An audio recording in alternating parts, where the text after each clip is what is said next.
was funny, she was crazy, she was kind. She had a lot of friends, tons of friends. She was really well liked and really well loved. She was a loving mom. She just loved her son so much. And a sister for me, she was my best friend. Why that underreporting is happening? What part of the system is failing? In 2018, my organization put out a report in which we found that law enforcement agencies were either not collecting race and ethnicity of victims. They would visually look at somebody and decide what their race and ethnicity is. And as a result of that, we are finding a complete underreporting. And in fact, I've actually seen Native families having to fight to have their young relatives classified correctly because somebody mistook them for another race and they weren't reported as American Indian or Alaska Native. It's a systematic problem, and as a result of that, we have all of the stories of our communities, but we fight to show it in the data. Hey guys, it's me here, Comrade Lavender, here in another true crime case. Today I'm doing the true crime case of the murder of Indigenous woman Hanna Harris. Missing murder, Indigenous woman journey to justice, story time into this true crime story. So let's get started into this video. So this true crime case has been featured in a number of media and TV, this true crime story. It's been featured in MTV's True Life Crime series, and it's also been featured in Investigation Discovery's The Night That Didn't End series. So the background of the victim, Hanna herself, she was part of the Northern Cheyenne tribe of Montana. She was only 21 years old at the time of her murder and death. She was a mother to a beautiful child, a beautiful son. She was described as a devoted mother to many and a devoted mother to her son. Events leading up to her murder. So the story about her murder is that Hanna Harris was last seen when she left home to drink and watch fireworks and celebrate with friends on 4th of July 2013. Hanna was spotted on a surveillance camera at the Cheyenne Depot, a convenience store, at approximately 1:30 a.m.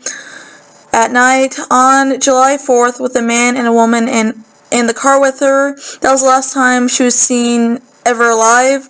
And when her car was found on the side of the road with 2 flat tires and no Hanna in sight, her family knew something was wrong. Very, very, very, very, very wrong.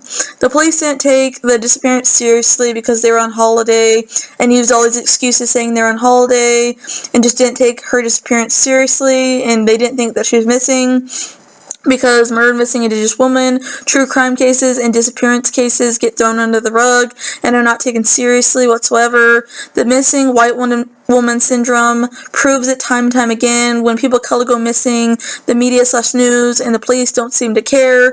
But when a well-off white woman goes missing, it's a whole different story. The media bias has just got to end. Justice for all murder victims.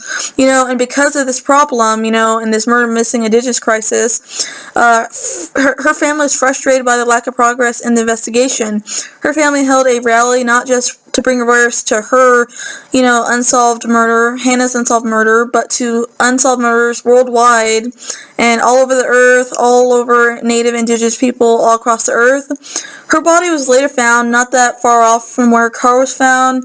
She was severely decomposed because she had been there for days and beaten in the desert on the rodeo grounds on July 8th. Although her clothes are partially removed, it couldn't really be determined, definitely determined or proven that she had been sexually assaulted or raped. Later on, the motive, rape, was involved in the crime. The suspects later would admit. The death of Hanna Harris rocked the community of Lame Deer as well as devastated her family and friends as well. 8 months after her body was found, Garrett, Wanda, and Eugenia Rowland were arrested for her murder. The story is that they had told was they were all drinking heavily, and from there, that's what led to Hanna being violently raped by these evil people. When Rowland allegedly tried to help Wanda hit her. Then she and her husband beat Harris to death. Wanda eventually admitted to hiding the body and destroying the evidence to protect his wife. And on February 2015, Rowland was sentenced to 22 years in prison after she pleaded guilty to second-degree murder. Wanda was sentenced to 10 years for being accessory after the fact and disposing of Hanna's body.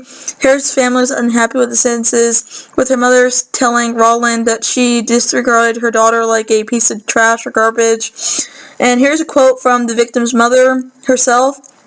There are many barriers to the safety of Native women and girls. This National Day of Awareness is important to all missing murdered Indigenous women and girls all over the earth because one of the barriers is the silence surrounding these disappearances and true crime murder cases. We organize this walk for justice to increase public awareness of this crisis. And if you guys like this video, don't forget to comment, like, and subscribe. Bye guys, in this video.